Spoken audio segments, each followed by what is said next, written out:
नमस्कार, मैं धर्मेंद्र कुमार शर्मा आप सभी का स्वागत करता हूं साहित्य मंथन के चैनल पर। कुछ कहने से पहले रामधारी सिंह दिनकर जी की कुछ स्वर्णिम पंक्तियां हैं जो चाहूँगा आप सबों को सुनाऊं। रश्मि रथी नामक पुस्तक में उन्होंने बड़ी अच्छी पंक्तियां लिखी है जो हमारे जीवन में चरितार्थ हो तो क्या ही कहना है।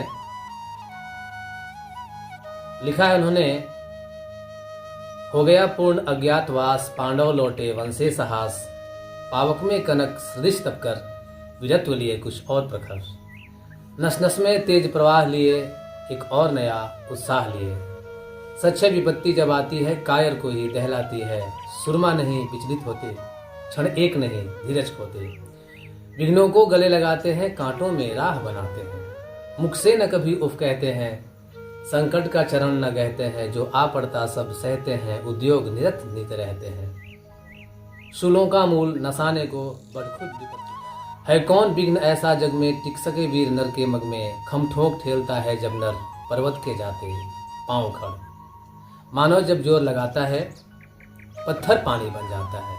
तो ये थी उनकी कुछ स्वर्णिम पंक्तियां जो हम सभी को अपने जीवन में उतारनी चाहिए। और इन पंक्तियों में बताया गया है कि इंसान कुछ भी कर सकता है, बस एक जोश जुनून और जज्बा होना चाहिए। स्वामी विवेकानंद जी ने भी कहा था कि एक विचार लो और तब तक चलो जब तक तुम्हारे लक्ष्य की प्राप्ति न हो जाए। तो हम सभी ग्राम केरका से, मैं धर्मेंद्र कुमार शर्मा और ये हमारे मित्र हैं मोनू पाठक जी, और ये हमारे बहुत ही उत्तम किस्म के सामाजिक कार्यकर्ता हैं ये रितेश सिंह जी, जो कि कदम कदम पे सामाजिक कार्यों में बड़े ही तन मन से भागीदारी अपनी सुनिश्चित करते हैं। और ऐसा कोई भी जगह नहीं है जहां इनको न ढूंढा जाए और न खोजा जाए। अगर ये न हो तो शायद हम ये कल्पना भी नहीं कर सकते कि हमारा कोई सामाजिक वर्ग या सामाजिक काम जो है वो पूरा हो। मुख्य रूप से चर्चा का विषय यह है कि आज सोशल मीडिया के ज़माने में हम बैठे और गुफ्तगू करें। तो गुफ्तगू के लिए हम सभी बैठे हैं और मुख्य मकसद हमारा है कि क्यों ना हम नौजवान साथी मिलकर कुछ ऐसा कर दिखाएं जो आगे आने वाली पीढ़ी और समाज के लिए एक पथ प्रदर्शक का काम करे। वैसे तो लोग आज बड़ी मुश्किल से मिल रहे हैं, बुलाने पर आते भी नहीं हैं, लेकिन मैं चाह रहा हूं, मेरा ये लक्ष्य है कि लोगों को जोड़ते रहूं और कुछ एक नई चीज़ जिसमें कि बच्चे, नौजवान, बुजुर्ग सभी इस गुफ्तगू में शामिल हों। और गुफ्तगू का मेन उद्देश्य है कि लोक परंपरा पर आधारित और पारंपरिक संस्कृतियों से युक्त कुछ नाट्य के माध्यम से एक सीरीज का निर्माण किया जाए जिसमें कि सबकी भागीदारी सुनिश्चित होनी चाहिए। वैसे बातचीत का यह पार्ट 3 चल रहा है वेब सीरीज के निर्माण का, और इसमें बारी बारी से हम सबको जोड़ेंगे। हमारे गांव के बड़े बुजुर्ग भी होंगे जिनसे अच्छी खासी जानकारियां मैं अपने किरका की पृष्ठभूमि और ऐतिहासिक भूमि की लूँगा और लोगों को जोड़ने का प्रयास करूँगा। अब मैं सौंपना चाहता हूँ कुछ ये साहित्य मंथन का जो चैनल है, इस पे मैं बुलाऊंगा मोनू जी को कि कुछ चंद पंक्तियों के साथ अभिभूत करें, हम सभी को कुछ बताएं कि क्या एक लक्ष्य निर्धारित होना चाहिए कि नहीं, क्या हम सभी नौजवानों को कुछ एक अलग राह में चलने के लिए सोचना चाहिए कि नहीं। ये इनसे पूछते हैं। मोनू जी आएँ और कुछ बातें हम सभी को बताएं। आइए, आपका स्वागत है। धन्यवाद धर्मेंद्र जी। और बहुत सारी रचनाएं हैं, बहुत सारी पद गद हैं, बहुत सारी कविताएं हैं जो कि सब जितने भी मतलब लेखकों ने इसको लिखा है बिल्कुल अपने आप में उस चीज को मथा है, मंथन किया है, जिस चीज के बारे में भी बोला है, कहा है, बिल्कुल उस चीज को महसूस किया है उन्होंने, है ना। और वो अलग से नहीं है। जितनी भी कविताएं हैं या जो भी कहानियां हैं, सब में कहीं ना कहीं किसी ना किसी चीज़ से उस चीज़ को जोड़ करके ही समाज में लाने का प्रयास किया है, लोग के बीच पहुंचाने का प्रयास किया है। और उन्हीं के पद चिन्हों पर आज के समय में हम लोग चल भी रहे हैं, उन्हीं को एक साक्ष्य मान करके, उन्हीं के पद चिन्हों पर। और अभी आपने बहुत ही अच्छी कुछ चंद लाइन रश्मि रथी की मतलब प्रस्तुत किया है, उसी में से आपके पाठ का कुछ अगला भाग आप लोग के बीच प्रस्तुत है। जैसा कि उसमें बोला गया है कि जब पांडव लोग जो वन में घूमने के बाद जो लास्ट में जब हस्तिनापुर आते हैं, वापस लौटे हैं तो कितना संघर्ष किए हैं, कितना उत्तापे हैं, कितना निरखे हैं। इसके बाद वो पहुंचे हैं तो बिल्कुल एक रश्मि रथी के माध्यम से ही कुछ चंद लाइन प्रस्तुत करते हुए आपको बता रहे हैं कि वर्षों तक वन में घूम घूम, बाधा विघ्नों को चूम चूम, सधूम धाम पानी पत्थर, पांडव आए कुछ और निखर। सौभाग्य न सब दिन सोता है, देखो आगे क्या होता है। मैत्री की राह बताने को, सबको सुमार्ग पर लाने को, दुर्योधन को समझाने को भगवान हस्तिनापुर आए, पांडव का संदेशा लाए। दो न्याय अगर तो आधा दो, अगर उसमें भी कोई बाधा हो तो दे दो केवल 5 ग्राम, रखो अपनी धरती तमाम। हम वही खुशी से खाएंगे, परिजन पर असी न उठाएंगे। दुर्योधन वो भी दे न सका, आशीष समाज का ले न सका। उल्टे हरि को बांधने चला, जो था असाध्य साधने चला। जब नाश मनुष्य पर छाता है, पहले विवेक मर जाता है। हरि ने भीषण हुंकार लिया, अपना स्वरूप विस्तार किया। डगमग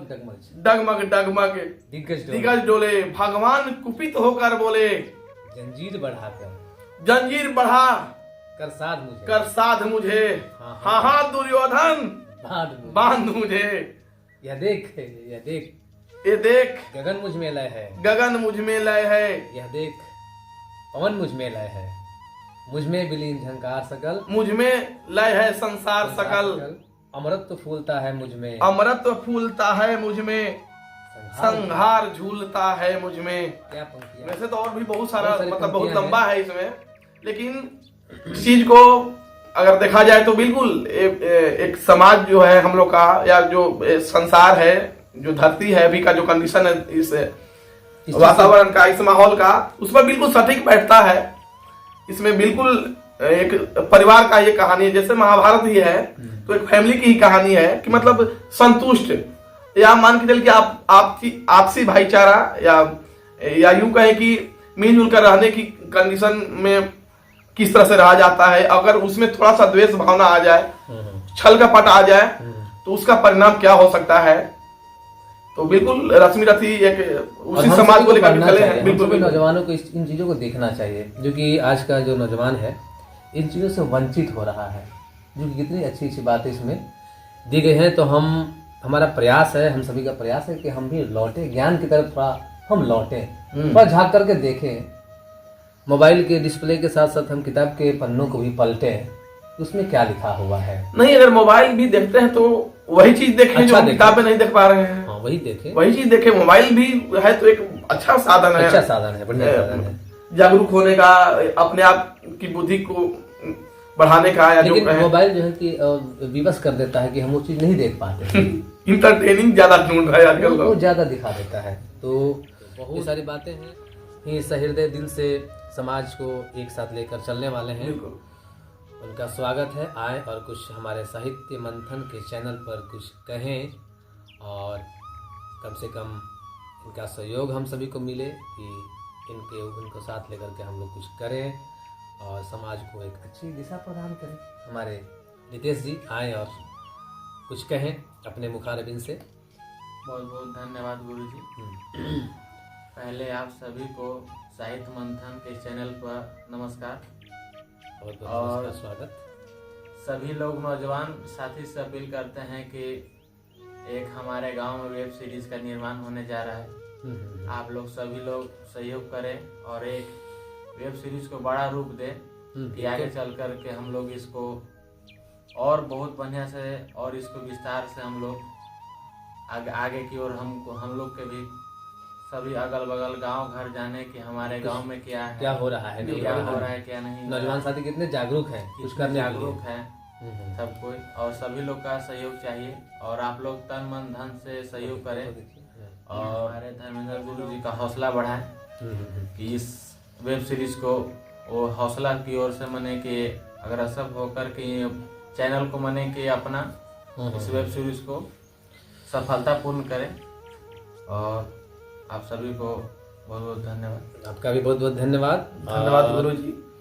और अंतिम में कुछ पंक्तियों के साथ मैं समाप्त करूंगा। उससे पहले आप कुछ कहें, कुछ कहना चाह रहे हैं तो। नहीं, सही बात है गुरु जी, आपका बहुत बहुत धन्यवाद है। आप जैसे नौजवानों की ही जरूरत है और आप वैसे भी हर एक कार्य में, ग्रामीण हर एक कार्य में, या यूं कहें कि अगर बाहरी का भी कोई कार्य आता है ग्राम के द्वारा, उसमें भी आपकी शामिल रहते हैं, बहुत हमेशा ज्यादा ही रही है। आगे बढ़कर के काम करते हैं और बिल्कुल इसमें मेन है कि जागरूक करना ही मेन इसमें कार्य है।